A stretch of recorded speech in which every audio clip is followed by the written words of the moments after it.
थेट सोलापुरातून। सोलापूरच्या मोहोळमध्ये ईव्हीएम ढाब्यावरती आढळून आल्याचा एक धक्कादायक प्रकार समोर आलाय। काही लोक या ईव्हीएम घेऊन जात असतानाचा राष्ट्रवादीच्या उमेश पाटील यांनी आरोप केलाय।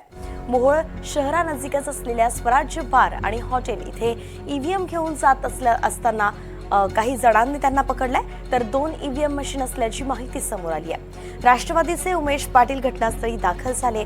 संबंधित व्यक्तींना जाब विचारतायत ते। तहसीलदार सचिन मुळीक यांच्या मते अतिरिक्त असलेल्या मशीन असल्याची माहिती आहे, तर निवडणूक निर्णय अधिकारी सीमा होळकर या घटनास्थळी दाखल झाल्या। संबंधित मशीन या राखीव असल्याचा तहसीलदार सचिन मुळीक यांनी दावा केला।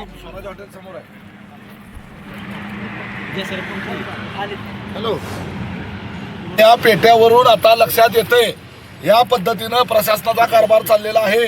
या पेट्या म्हणजे रिझर्व्ह बँकेच्या नोटा छापण्याच्या करता जे काय म्हणते त्याला मशीन असतं, ते मशीनच पळवून नेल्यासारखं आहे। आणि हा इतकी गंभीर बाब आहे। आणि आता हे पेट्या या ठिकाणी सापडलेल्या आहेत सगळ्या महाराष्ट्रामध्ये।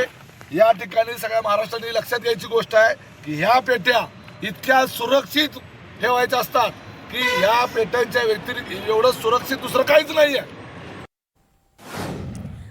आपले प्रतिनिधी सौरभ वाघमारे आपल्या सोबत जोडले गेले। सौरभ, आता पुढची कारवाई कशी सुरू झाली आहे? वैष्णवी, ही बाब जरा सविस्तर समजावून सांगतो की साधारणतः 11 ते 12:30 पावणे 1च्या दरम्यान पर्यंत जे आहे ते मोहोळ सोलापूर पुणे राष्ट्रीय महामार्गालगतचा जो स्वराज्य बार आणि ढाबा आहे, त्या ढाब्याच्या परिसरात या पेट्यांच्या संदर्भात जो राजकीय खेळ होता तो 11 सायंकाळी रात्री 11 ते 12:30 वाजेपर्यंत जो काय चालू होता। मोठी गर्दी तिथं जमा झाली होती।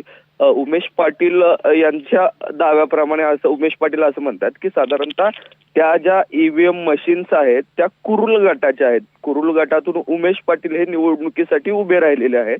तर त्यांचं असं म्हणणं आहे की ह्या 2 ज्या ईव्हीएमच्या पेट्या होत्या त्या 2 पेट्या कोणीतरी स्ट्रॉंग रूम मधून घेऊन जाताना आम्ही पकडलेलं आहे। परंतु प्रशासन असं सांगतंय की त्या ज्या पेट्या आहेत त्या एक्स्ट्रा पेट्या आहेत, त्यामुळे त्या स्ट्रॉंग रूमच्या मधून कोणीतरी घेऊन जाण्याचा प्रयत्न करतोय, असा काय प्रकार नाही असं प्रशासनाचं म्हणणं आहे। परंतु या सगळ्या बाबतीत काही प्रश्नचिन्ह उपस्थित होत आहे की साधारणतः 11 ते 11 वाजे रात्री 11 वाजता त्या पेट्या बार आणि ढाब्याच्या परिसरात नेमक्या काय करत होत्या, प्रशासनातील अधिकारी त्या पेट्या घेऊन बार आणि ढाब्यावरती काय गेले होते, असे अनेक प्रश्नचिन्ह जे आहेत ते या निमित्तानं उपस्थित होत आहेत वैष्णव। आणि त्यामुळे त्यांच्यावर कारवाई कशी होती हे पाहणं महत्त्वाचं आहे। त्याचे अपडेट्स आपल्याकडनं घेत राहू।